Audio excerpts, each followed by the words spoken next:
As many know, Marcus Aurelius was the emperor of Rome from 121 to 180 AD.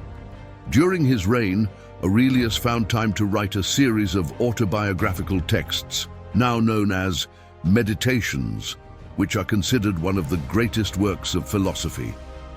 That's why in this video, we will use part of his wisdom as motivation to talk about 10 things we should do to wake up early.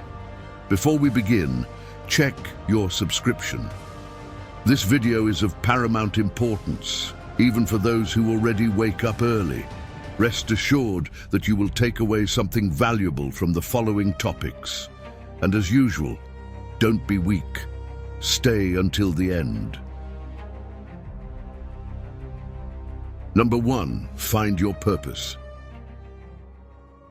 Marcus Aurelius says that everything, from a horse to a vine, is created for some duty, for a task. So you yourself were created, and Ikigai is a Japanese theory of well-being that can make your mornings more beautiful. It is defined as the reason you wake up in the morning, which can be interpreted as your purpose in life.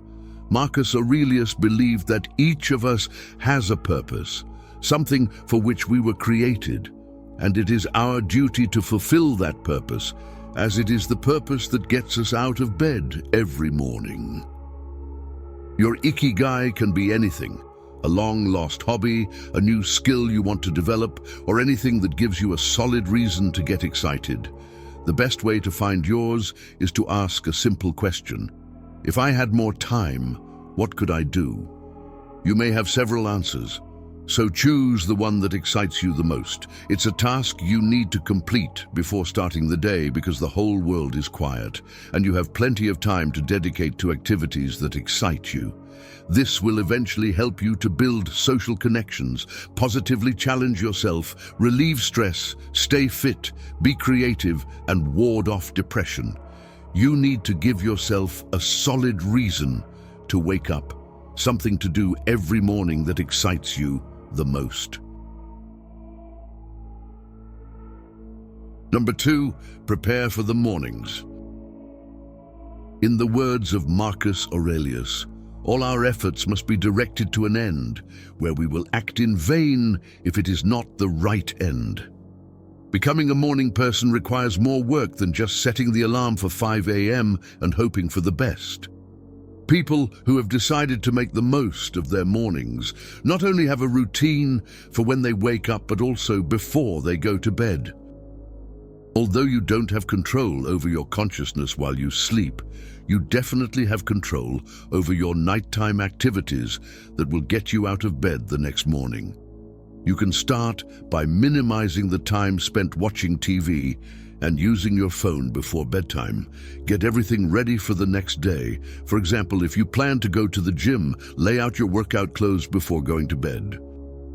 By preparing your clothes the night before, you save energy the next day. If you exercise in the morning, it'll be hard to skip the workout when your gym clothes and sneakers are right by your bed when you wake up.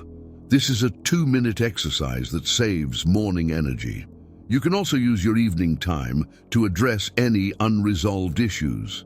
Having unresolved issues will not only keep your mind working before sleep, but you'll also wake up stressed. It's better to spend the necessary time to resolve any issues before bedtime. This will help your focus when you get into your morning routine. By making small sacrifices, you can be on your way to becoming a morning person and making the most of your day to be more productive. Number 3, avoid distractions. Marcus Aurelius advises to concentrate every minute like a Roman, like a man doing what's in front of him and freeing himself from all other distractions. Some mornings, you wake up and feel like you're being pulled in several different directions. Typically, you get distracted by all sorts of things and various means. No matter how early you wake up, you'll still be distracted. There may be days when you're convinced the world is conspiring to prevent you from doing something substantial. Most of the time, the things that distract us are the things that need to be done, but not necessarily what we should be focusing on at that moment. If you're waking up early, you're waking up for a reason, which is to make the most of that extra time, to do the things you love before being judged by the demands of your daily life. Number 4, wake up consistently. According to Marcus Aurelius, you should build your life action by action and be content if each one achieves its goal as far as possible, and no one can prevent you from doing so. If you are truly determined to wake up early every day, you need to do so consistently to make it part of your routine. You need to develop your self-discipline, which is nothing more than the habit of consistency, finding the motivation to do something repeatedly until it becomes automatic and you begin to see results. As Hal Elrod states in his book, The Miracle Morning, we need to be consistent in the first 30 days to develop this new routine. We should divide this 30-day period into 3 phases of 10 days each. Each of these phases presents a different set of emotional challenges and mental obstacles to maintaining the new habit. The first 10 days of implementing any new habit or getting rid of an old habit can feel almost unbearable. The problem for most people is that they don't realize that these first seemingly unbearable 10 days are only temporary. Once you overcome the first 10 toughest days, you will enter the second phase of 10 days, which is considerably easier. Number 5, be kind to yourself. As we learn from the words of Marcus Aurelius, focus on the present situation and ask why it is so unbearable. Why can't I endure this? You will be ashamed to answer. The truth is that our brains prioritize instant gratification and value short-term rewards over long-term benefits. Often, we fail to recognize that these first days of a new habit can be difficult, and this can lead to self-criticism and giving up. However, it is essential to understand that habit change takes time and requires patience and kindness to oneself. Instead of blaming yourself for not being able to wake up early on a specific day, it is important to acknowledge that each new day brings a new opportunity to start over. Don't be discouraged by a bad day. Instead, keep your focus on your long-term goals and be willing to start over whenever necessary. A bad day doesn't have to turn into a bad week, and a bad week doesn't have to turn into a bad year. We need to realize that a new day brings a new life and another opportunity to be better. Don't blame yourself for waking up late today and start waking up early from tomorrow onwards. Number 6, practice voluntary hardships. Marcus Aurelius says that we should discipline ourselves in small things and progress to things of greater value. The practice of voluntary hardships means constantly testing ourselves and making life routinely uncomfortable in some way, strengthening us for the day when we may actually need to face it. To wake up early, you can practice voluntary hardships, such as placing the alarm clock away from your bed. If it's next to the bed, you'll turn it off or hit the snooze button. However, if it's far from the bed, you'll have to get up to turn it off, and by then, you'll already be awake. Now all you need to do is stay awake and leave the room as soon as you turn off the alarm. Don't allow yourself to convince yourself to go back to bed. Force yourself to leave the room. If you have difficulty getting energized in the morning, take a cold shower. You'll see how it wakes you up quickly. Cold water increases circulation in your body, leading to a greater demand for oxygen, and automatically you'll start breathing more deeply, combating fatigue. By practicing voluntary hardships, you strengthen yourself mentally and prepare to face the challenges of the day with resilience and determination.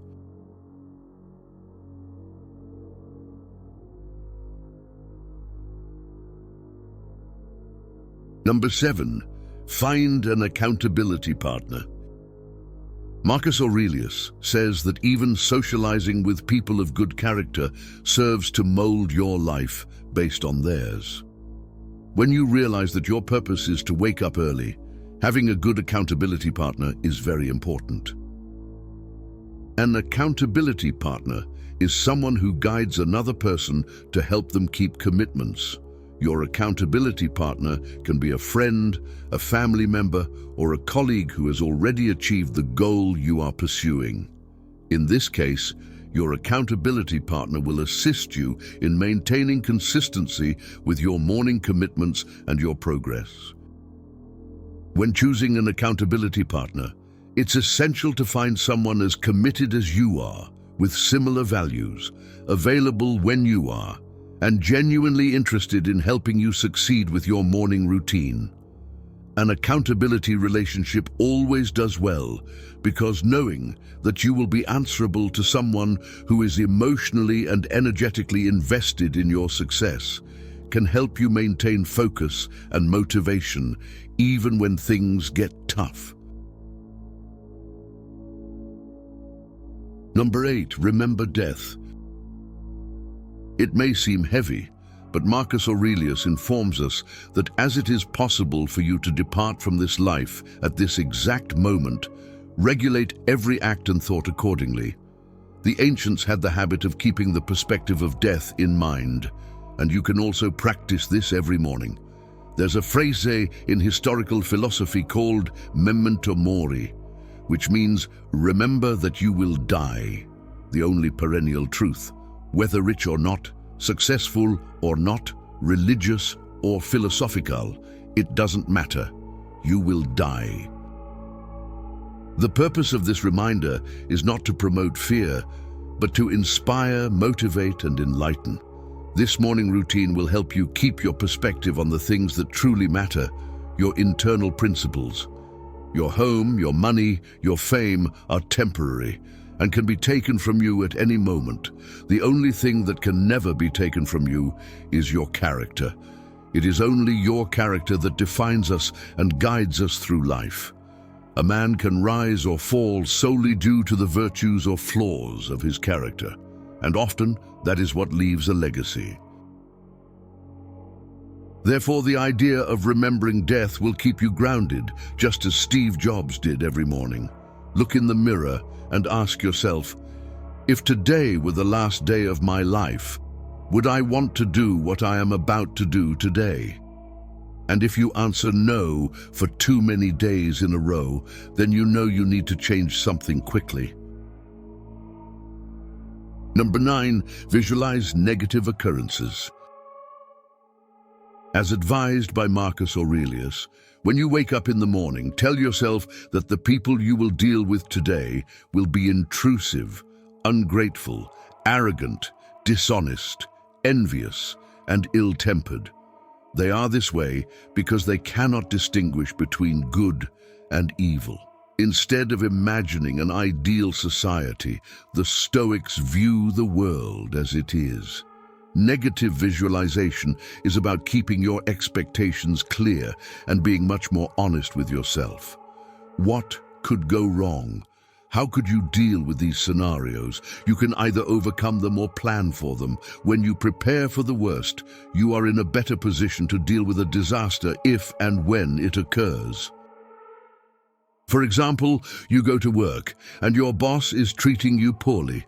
But as you've already visualized this scenario in the morning, you're always prepared for your boss to be difficult and uncooperative. As a result, you'll be pleasantly surprised when he treats you well unexpectedly. But even if he never does, you'll be prepared and always able to remain calm. Visualizing negative occurrences makes you less anxious when they happen and mentally prepares us to deal with crises if they occur. You'll also feel euphoric on occasions when they don't occur.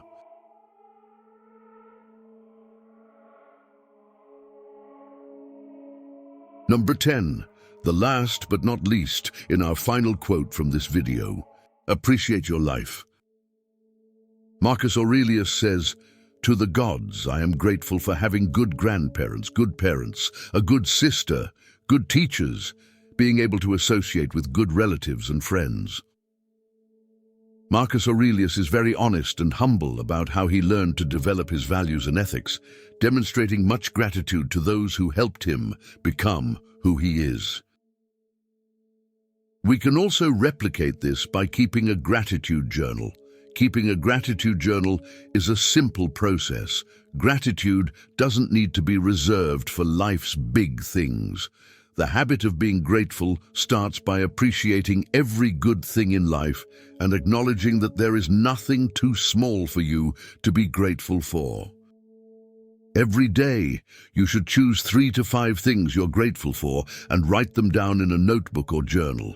For example, if you've had a tough day at work, focus on coming home to your family or your pet, or simply be grateful for being alive. Appreciating your life before bedtime will not only give you a peaceful night's sleep, but also give you good reasons to wake up confidently, ready to face the new challenges of the day.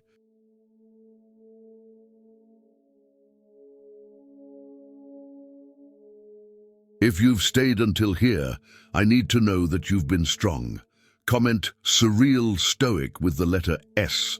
I'll try to respond to everyone. Check your subscription to the channel. Thank you for your attention. My sincere thanks. Farewell and stay with the Creator.